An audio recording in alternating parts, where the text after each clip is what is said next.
Hey everyone, and welcome to the closing session of the Content Marketing Institute's Demand Generation Summit. We're so happy that you all have been with us for the past 2 days.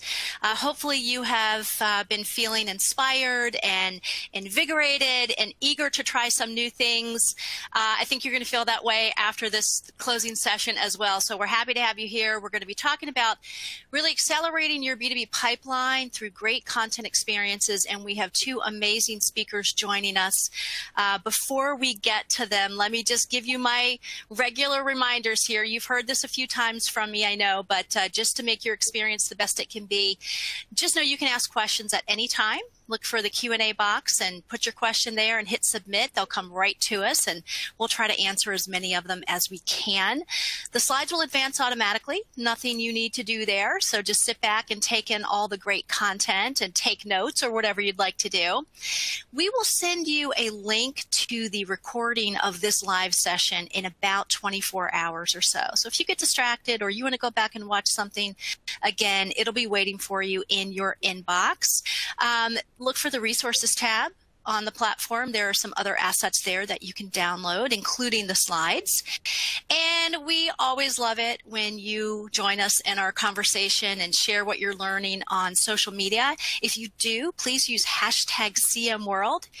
We'd love to see what you are learning today. All right, we've got two great speakers here today. Mary Ward, who is a Chief Customer Officer at Rock Content. Hi, Mary. And Jonathan Rosenfeld, who is a Senior Demand Gen Manager at Twilio and has a pretty interesting side gig, too, that I think he'll tell us about. So, Mary, with that, let me turn it over to you, and I'll join you both in just a little bit for some Q&A from the audience. Thank you so much. So I'm super excited to be here, guys. Like we mentioned, we're going to be talking about content experiences, how to make them part of your buyer journey, and really how to use them to accelerate your B2B pipeline growth. So for me, content experiences and expedited pipeline growth are a little bit like peanut butter and jelly or peanut butter and chocolate, depending on who you are. So I'm super excited to be here and talk about both of these topics together. As mentioned, my name is Mary Ward. I'm the Chief Customer Officer here at Rock Content. We create content experiences that your audiences will love and have a whole range of products and services that enable us to do that. So I want to look quickly at what we're going to be covering in today's session. And I know it's the last one of what I'm sure has been a long day, so I will try and not talk too fast, but still get through everything that we have. We're really going to cover three main areas. The first is, what is a content experience? Particularly, what is a content experience in 2021? What do we think about as content experiences today? I'm going to give a few examples of those just to make sure we all are really aligned on exactly what we're talking about. And then I'm going to pass it over to Jonathan, who's going to give some really very specific examples and business cases around how they've really used content experiences to drive performance and increase demand gen efforts. And then hopefully, if we talk fast enough, we'll have some time for Q&A at the end. So jumping right in with this idea of what is a content experience and what exactly does that mean and entail. And I think that to really understand what we mean when we say content experience, we have to acknowledge the fact that the consumed content has changed for good. And for good, meaning both in the very permanent sense, but also in the very positive sense for us as marketers and also for our audiences as consumers. And they've really created very different expectations for what they want out of their content. So this is an Adobe consumer content survey, and I find this so interesting that consumers spend 25% of their day engaging with content. That is a tremendous amount of time. So this idea of interruption marketing isn't going to survive in a world where people are spending 25% of their time already actively consuming content. And we know that they have very little patience for poor experiences. And we've seen study over study that shows that not only will someone leave the content, but they're highly unlikely to come back and engage with the brand that gave them content that they did not feel was equitable for their exchange of data or information. And then, of course, this notion that content is always on. There are always new formats, new platforms, new ways in which our consumers consume the content that we're showing to them. So this is probably a timeline that we've all seen in sort of different ways when we talk about either marketing or demand gen or pipeline or content marketing. But I like looking at it in this sense because it kind of explains how we ended up with this idea of a content experience. So we know that in the early 90s, it was all about interruption marketing, pop-up ads, right? All the things that we could get away with just sort of shoving our messages in front of the face of our audience. And that didn't last too long before they got a little bit more demanding and said, I don't want you, don't call me, I'll call you. I'll come to you when I'm ready for your content. And that kind of led to the rise of inbound marketing.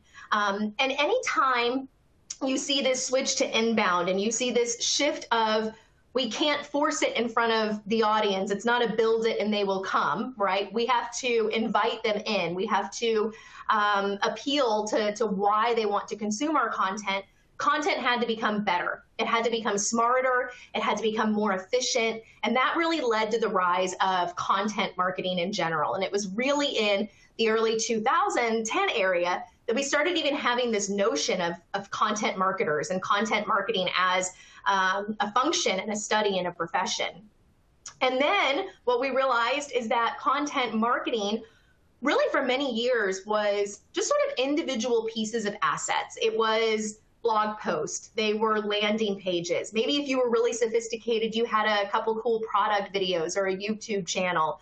And so now what we've reached is this place where those individual assets just aren't doing enough to engage our audience in the way that they need to be engaged. And so that's really led in recent years to this idea of shifting from content marketing to content experiences and everything that goes into that.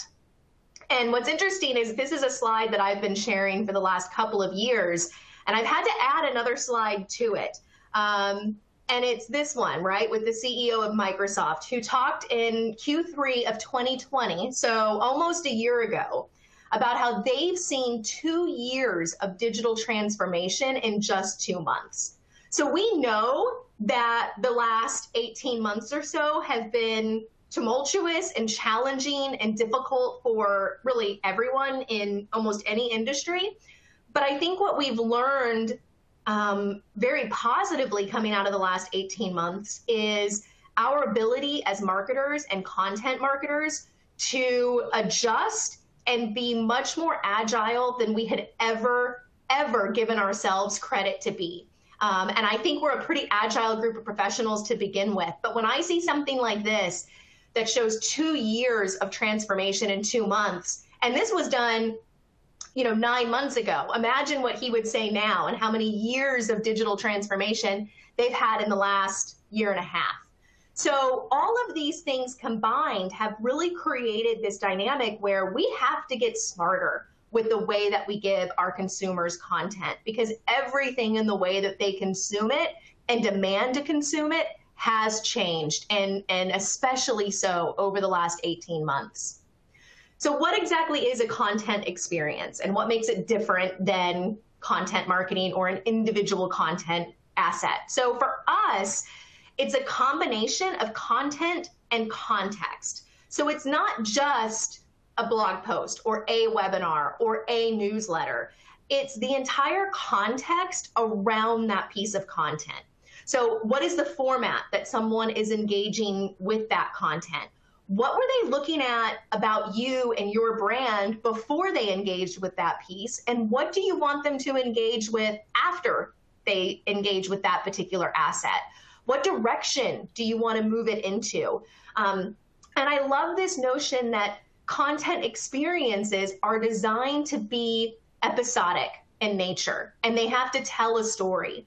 So each piece is absolutely consumed on its own, right? Someone's not going to, read a blog and watch a webinar and, read a newsletter all at the same time. They're individually consumed, but you have to think about all the other assets that are part of that consumer's overall buyer journey in order to make it tell a story that's going to make sense for that user. And the idea is that if you can create these content assets in a way that does create that linear experience, you end up with a situation where the sum of all of that is far greater than the value of those individual parts could ever be on their own. So again, it's really thinking about not just the individual content you're creating, but the context that that asset has to have in the entire journey and experience that someone is having with your brand or your company. So anytime we think about content really needing to reach a buyer at different phases, all the way from awareness to purchase, that's going to require different formats. It cannot be just a static blog post. It has to be more engaging. You have to get content that is going to interact with them, that they can interact with, that's going to sort of take them by the hand and kind of pull them through the journey with you. And so we do find that it comes in multiple formats, and a lot of these are very interactive content format in nature. For us, interactive content is huge, and it's one of the most efficient ways to create these really holistic, episodic type experiences. The best part about it is we find that it's super valuable to the user, because now they can consume information that's being presented in a way that they are ready for, that they're willing to engage with. It's incredibly tailored, it's very specific, but it's also hugely invaluable to us as marketers. So this is a quote by Robert Rose here at CMI, right? Successful businesses are creating a connected network of highly specific interactive content. And we find it's one of the biggest advantages to thinking of content experiences in an interactive format is it does allow for a stronger connection between the asset types. It's also hugely valuable to us as marketers because it allows for measurement of value more than almost any other content type out there. Arguably more than any other content, not almost more. It's just better at measuring value and interaction than any other content type. And so when we think about measuring value of interactive content experiences as a whole, we really think about three core metrics that most marketers are going to want to be keeping an eye on. The first is our lead gen efforts. What is our content doing to capture leads, to capture more leads, to capture higher quality leads? Then all the way at the other end of that buyer journey, right, is the sales revenue. Arguably the most important metric for anything that we as marketers do is what is the sales impact at the end of the day. And so being able to measure that is critically important. And interactive content experiences have the unique ability of being able to track engagement and user interaction across that entire cycle, from lead gen all the way to sales revenue. And one of the ways they do that is this third bucket, this kind of brand engagement. For most of us, the lead time between lead gen and sales revenue is not 24 hours. For some of us, it's 24 days, 24 weeks, 24 months by the time someone becomes a lead and then actually generates revenue. So tracking brand engagement is what we are able to do along the way. And these are metrics that a blog or an individual asset just are not going to give you. It's that ability to track where is your audience spending their time with your content, and what is the content pieces that are pushing them along to the next phase in the journey that you want them to go on. So, I've spent maybe, 10 minutes so far sort of painting a very quick picture of this idea of a content experience and the sum of the collection of content types being far greater than the individual assets. But at the end of the day, a content experience is made up of individual pieces of content that are consumed in a thoughtful, contextual way. And so I want to walk through some examples of the type of interactive content experiences that we find are most effective in moving people through the lead gen and sales funnel journey a little bit quicker. So the first is really the most basic. We probably have dozens, hundreds, some of us thousands of landing pages out there today in our digital content space. adding interactivity to those, whether it's moving things in on scroll, adding reveals, adding little mini widgets or quizzes within the content, helps to keep your audience focused and goes to highly increase the likelihood that they are going to consume enough information on that page to want to give you their information, right? Sort of step one, give me the lead, give me your name, number, email address, so that I can start you on your journey through the rest of this content experience. From there, you might show them something like this. So they go from that landing page and then they move to an interactive gated ebook. They're now ready and willing to consume a little bit more information from you. I love this idea of a gated ebook because in this example, you're giving them one chapter as a teaser, right? How does a CRO strategy work? You're giving that to them. You're going to show them that content for free as a promise of the value exchange for them giving you more of their lead data. And if you do that well, and they like that piece of content, they're going to be willing to give you more lead data in order to unlock the rest of these chapters and carry on through that journey. For a lot of marketers, we find that assessments are sort of the next step in that experience, right? So give them the information and then let them input data that tells them how they stack up to peers, how they stack up in their readiness to buy, and give them answers that they can give them questions, that they can give specific answers to that will give them tailored results back to that assessment. Once they get that assessment, at that point, they're going to say, all right, so I think I'm ready to buy this, but what's it going to cost? What's my ROI going to be? How much do I need to buy? How much do I need to improve to hit my goals? These are where calculators can be significantly beneficial in really making it clear to someone what the ROI is that they can expect in engaging with your product or service, or what the cost will be for them uniquely in engaging with your product or service.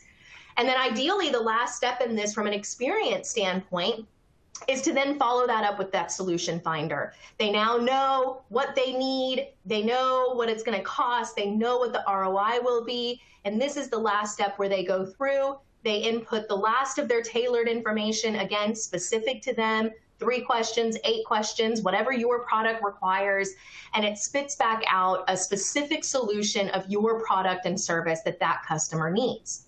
So how does this generate extra B2B pipeline? How does it accelerate that process? Because your sales reps love it, because it does so much of their job for them. It saves them time during discovery. Buyers are more self-educated along the way. They didn't have to talk to a sales rep for hours on end. They did all of this on their own at their own time. It's much more engaging, meaning we're going to retain that information at a much higher level. We're not going to get on the phone with a sales rep and go, wait, what was that product fit, or what do you guys offer again? All of that's going to be retained at a much higher level.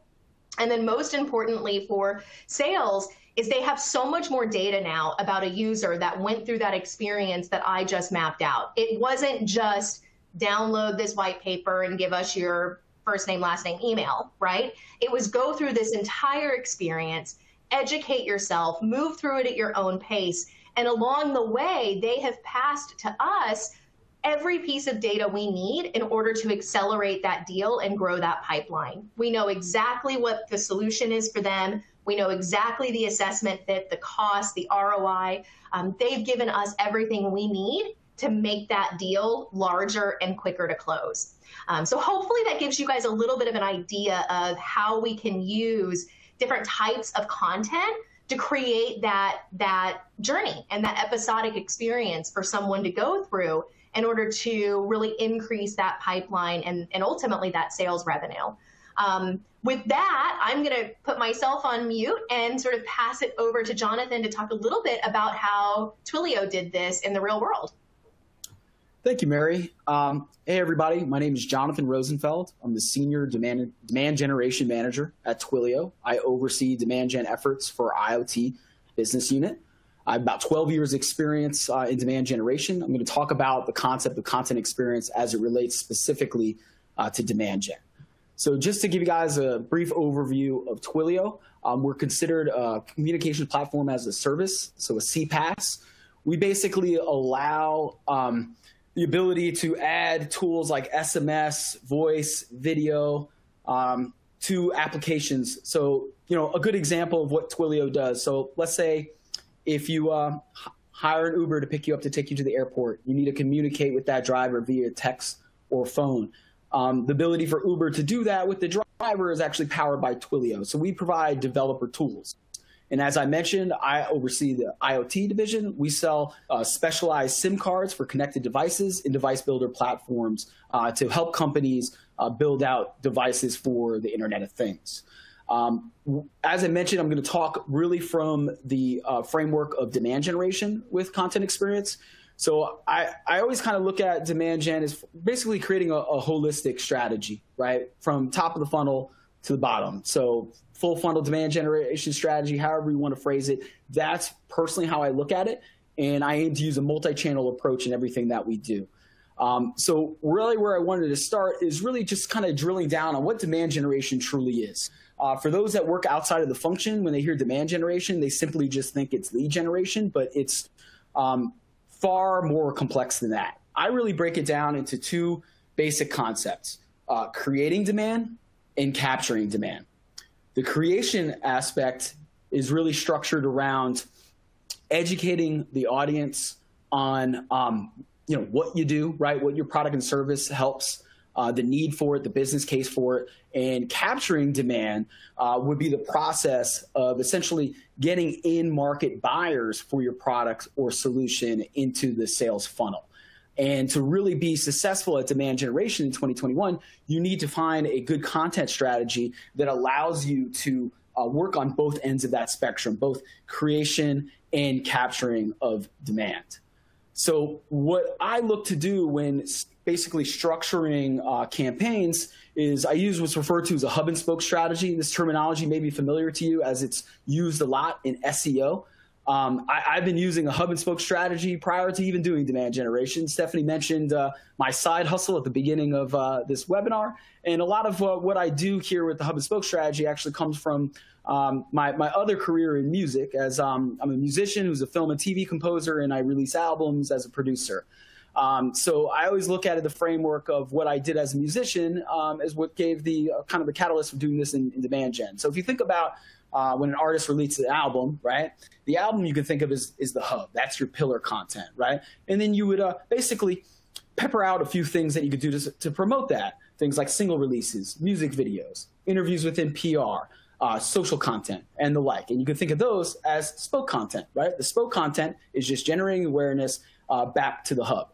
And I use that same sort of framework within B2B marketing. So at Twilio, we look at developing a pillar for our campaigns. So that could be an overall theme, or it could be something like a long form piece of content that we worked very hard on. Think of like an ebook, or maybe we partnered with an analyst to provide a report. That's going to function as the hub. That's ultimately the theme that we want to get out into the market.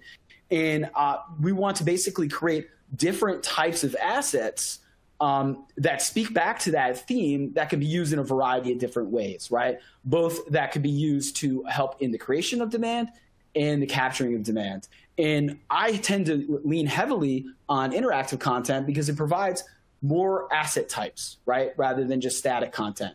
So if we're looking at something like promoting an ebook, I would look to create an interactive infographic, a quiz, an assessment, a blog post, video content, social micro content that could be used on LinkedIn, Twitter, and Facebook to really create a swarm of content to basically meet buyers where they're at and how they like to consume content. Some people love long form content because they have the bandwidth to read through 2,000 words. Others, I just want to drill down in an infographic. And I think it's important to create multiple assets to meet people where they're at. And that's ultimately why we use the hub and spoke strategy, and it's been very successful for us. So I would like to kind of just show an example of that in action. And what I've teed up for you guys is our Ask Your Developer campaign. So Ask Your Developer was a book written by our CEO, Jeff Lawson. It launched in January. And Ask Your Developer, you can kind of look at that as the ethos of Twilio.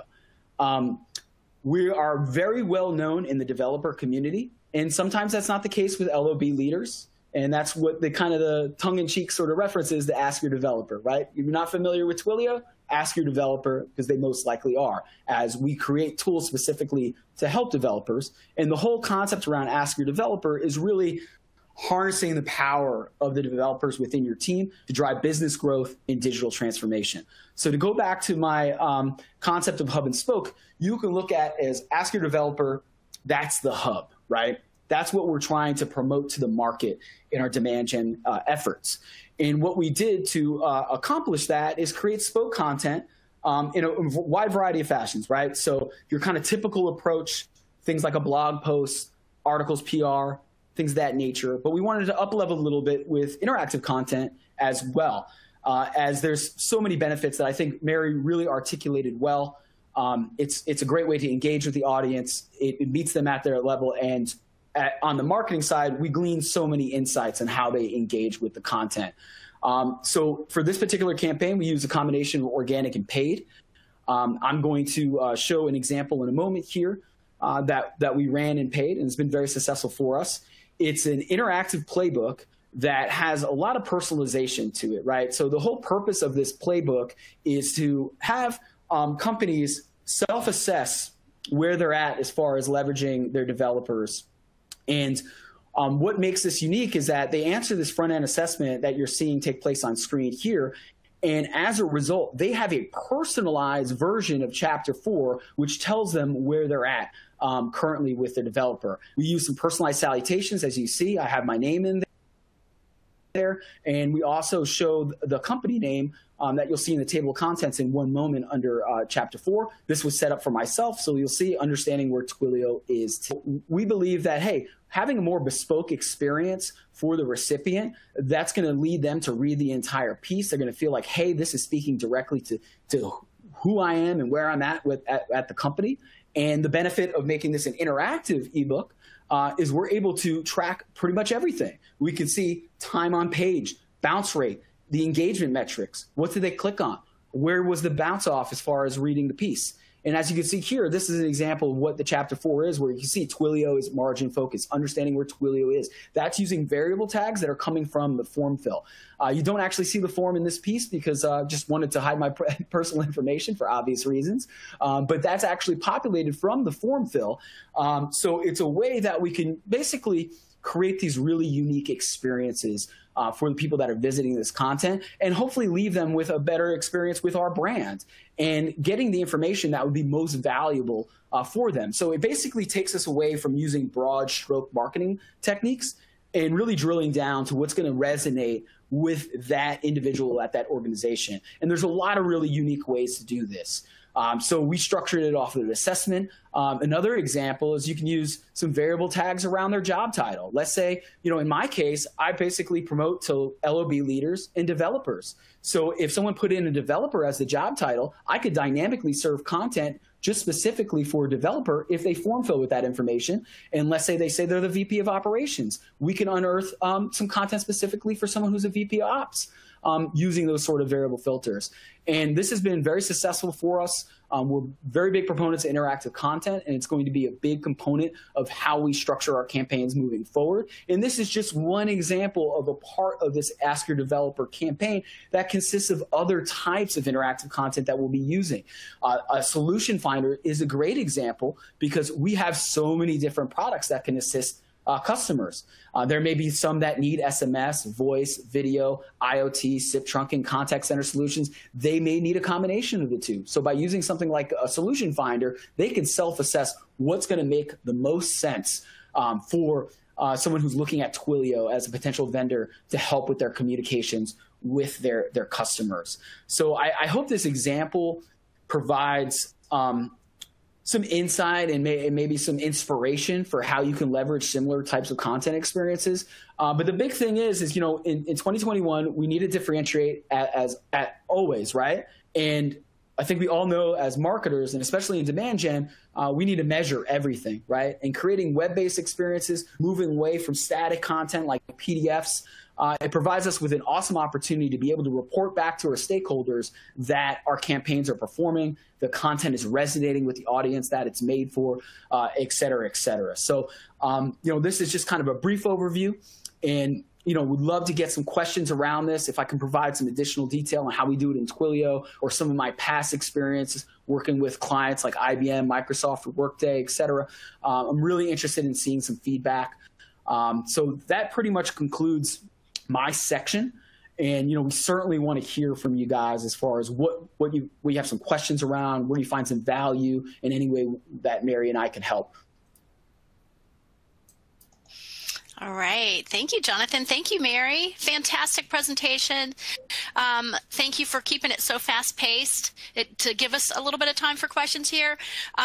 Let's see. First one's for you here, Jonathan. What tool are you using to develop your interactive content? I use Ion Interactive, which is actually part of the Rock Content suite of products and services. I've been an Ion Interactive user for a couple of years now. Basically about 3. And I find it to be the one that's best suited for B2B marketing. There are a lot of players in the space. You might be familiar with some, like Xero, SnapApp. I believe Turtle's another. There's a lot in the space. But what I like in particular about Ion is the ability to use conditional logic. So that example that I showed is a really good use of conditional logic. So if you answered in a certain way, you get a different result. And I find that to be the major differentiator between the other platforms out there. And that's ultimately why we chose Ion. You mentioned, I think you called them filters. I think that's the term you used, so that you would know, if it's somebody from operations who filled out your form or whatever, you could serve them up something a little different. How many filters do you typically use? I try to keep it 1 or 2. You don't want to get too crazy with it. And filters may not be the best term to use, but ultimately I think that's a really easy way to understand the point. But there's a lot of different ways you can go about it, right? So in that example, we use the form fill information. Another way that you can use it is like, Mary mentioned earlier, you can inject quizzes into different content experiences. And then based off the answer of that quiz, you could dynamically serve some content later on in that content experience. So there's a lot of different ways to use it. And within Ion, you can use variable tags, right? So in my example of using the quiz, if that quiz is answer 1, you can do a variable tag of answer 1 and then populate their answer in there. You can also use show hide filters. There's a lot of different ways to go about it. But the cool thing about Ion is it captures literally every single interaction with the content, and then you can use those interactions to create a more bespoke and personalized experience for the visitor. Excellent. Mary, let's go back towards the beginning of your presentation. You were talking about measuring brand engagement, and a couple of questions about, asking you to elaborate on that. What's your best advice there? Yeah, for sure. So I think so it's always going to go back to what is the most important brand engagement metric for you. And for a lot of marketers, that's actually the hardest question to answer, is what does brand engagement mean for me? And it's not just time on site, right? Or the very basic metrics of content engagement. So for me, things that I think are a little bit more sophisticated on the brand engagement front are, what are you seeing from repeat visitors? So people who are coming back again and again to consume your content. Again, when we talk about this idea of a content experience and all the different types of assets that make up that experience, brand engagement, I think, ties hand in hand with that, because it starts to tell a story of how are people engaging with your brand? What pieces of content are they moving to and from, and what experience are they having with your brand based on the order in which they're consuming this content, and is it moving them through in the way that they want to? So it's looking for me at not just individual asset engagement, but how are they interacting with that entire sort of ecosystem of all of your content marketing and that entire episodic journey. For us, Jonathan just did a great sort of sales pitch for us on the Ion side, but for us, that really is one of the biggest advantages of the interactive content, is that it lets you track that engagement in a way that is almost impossible if you're not capturing that data and monitoring it and collecting it along the way for your users. So for me, that's how I measure brand engagement now, is how is someone moving through that entire experience, and what are the pieces of content that are driving them through that sales funnel the quickest. Fantastic. Okay. Let's see. Question here from Twitter. We're just getting started with our content marketing, and besides our website, what channels do you recommend we go with next? Okay, so I guess it's a brand that has a website, but that's about it. I shouldn't say that's about it. I mean, that's a pretty big, channel. But what are your recommendations on where to go next in terms of building content? That's a great question. I mean, it depends a little bit on who you sell to, right? So I look at let's say paid social. I'm very much focused on the development community, right? So something like Facebook simply doesn't work for me. LinkedIn, mixed results. Now Twitter, there's a lot more traction around there where my focus is a bit more, right? So I think it's about understanding your audience a little bit, knowing the watering holes they go to for information. That is imperative, right? So if there are publishers that they trust, maybe it's sponsored content there, or doing content syndication with that particular audience, doing email list rental with those publishers to get your offers out there. Depending on what kind of budgets you have available, targeting high intent keywords with SEM landing pages. So it really depends on your audience and what you have available from a budget perspective. I think the website is always the first place to start, but then it's like, hey, where are the people I'm trying to reach at, and what sort of deliverables make sense for those platforms, right? So if it is something like LinkedIn, video does really well there, right? So let's create some sort of quick 30-second piece that could be used there. That's the sort of framework that I use. I don't know, Mary, if you have any more thoughts to kind of add on to this concept, because it's pretty broad stroke. I think it applies to both of us, but that's how I look at it personally.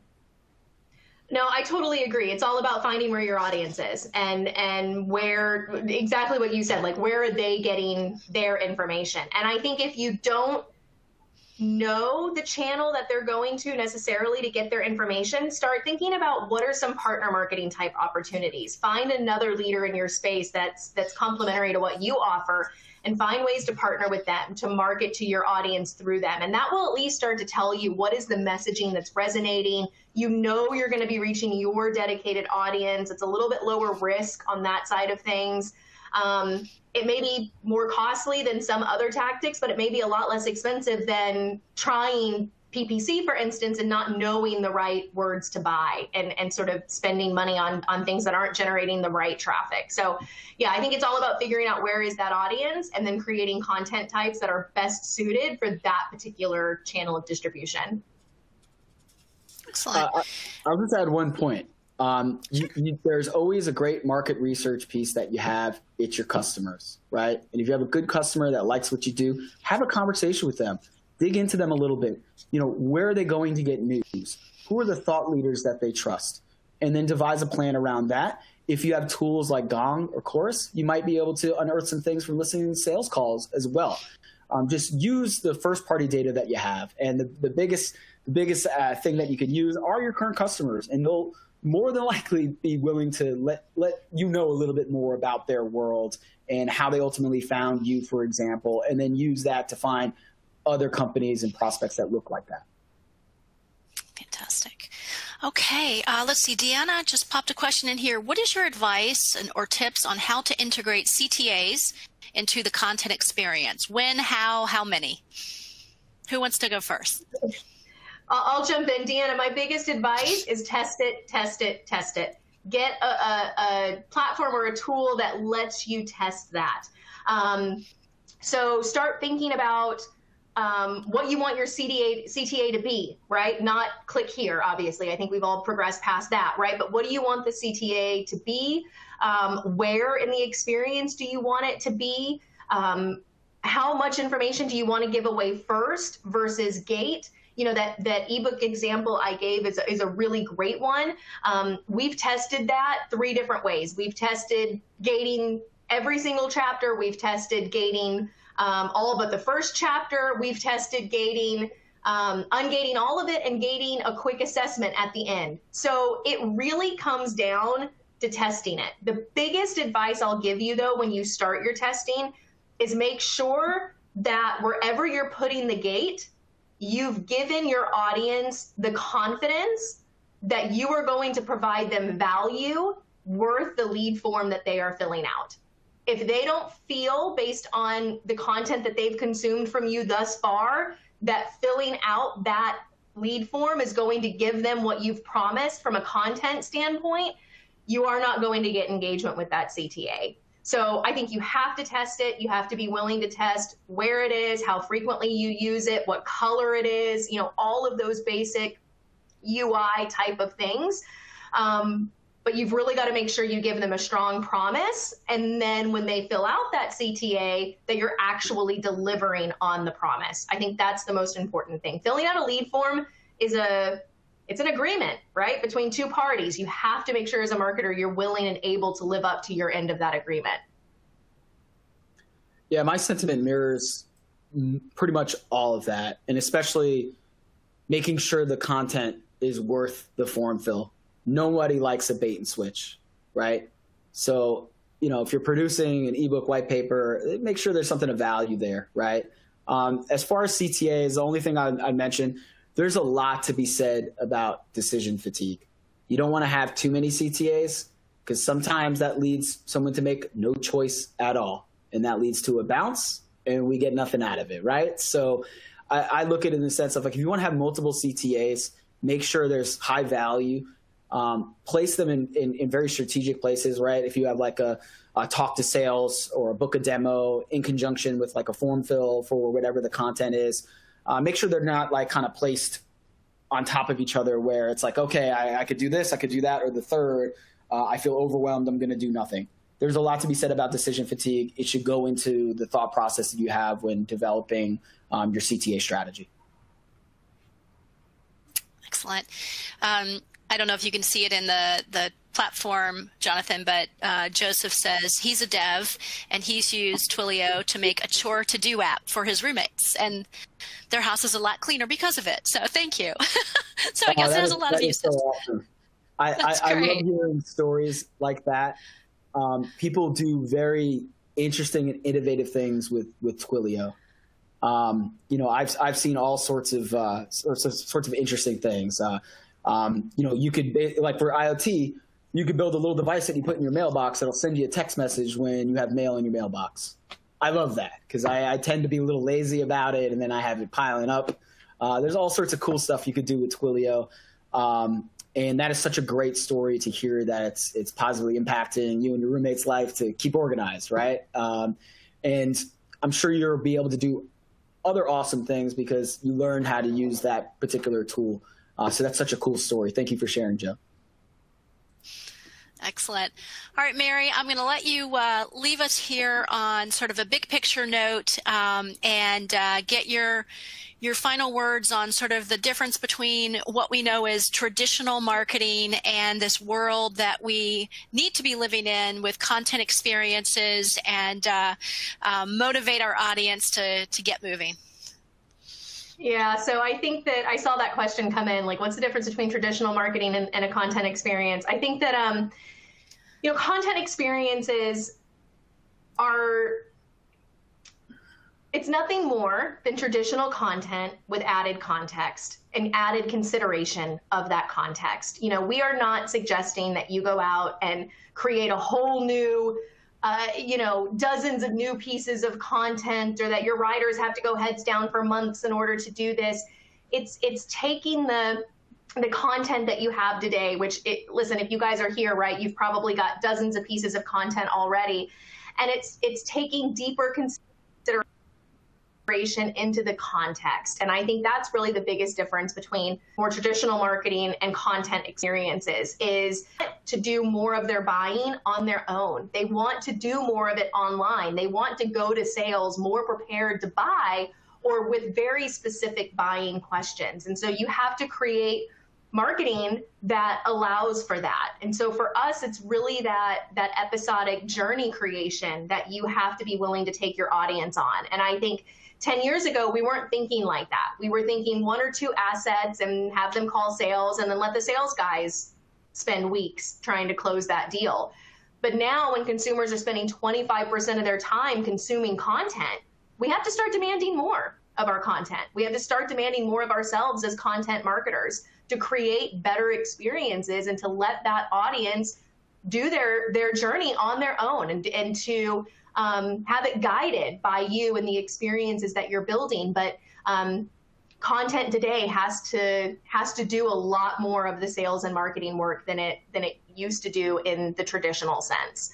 And I think considering that context and really thinking about the whole journey that someone's going to go through, even when you show them one single asset, is really the biggest difference between this notion of a full experience versus more traditional standard marketing and content marketing.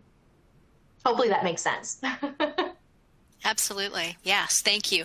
Mary, Jonathan, thank you both so much. We so appreciate this. This is a really fantastic way to end the Demand Gen Summit. It's been a fantastic event. We appreciate all of the great advice and guidance and inspiration that you all provided today to the audience. Thank you to the audience for your questions and your interactivity. I hope you will check out the Content Marketing Institute website if you are looking for more great content. We've got it. We've got a lot of it there for you. And you see Robert Rose again. Robert Rose has shown up twice in this presentation today. So Robert he heads up our strategy advisory. And if you have not watched his Marketing Makers show yet, please check it out. You'll love it. It's fantastic. You can get to it from the CMI site. Just click on shows and check it out. Just also want you to put on your calendars too. We've got our Content Tech Summit coming up in just a few weeks. This is all about content strategy and processes and technology and the intersection there. And we have a really great lineup of speakers. And a little bit later in the year, our big event, Content Marketing World, is coming. And we are very busy planning that right now. And we'd love to see you all there. Quick reminder, this will be coming to you tomorrow. The on-demand link will come to you tomorrow in your inbox if you'd like to watch again or share with a colleague. Thank you all so much for being here. Thank you to Rock Content for making this possible. Bye, everybody.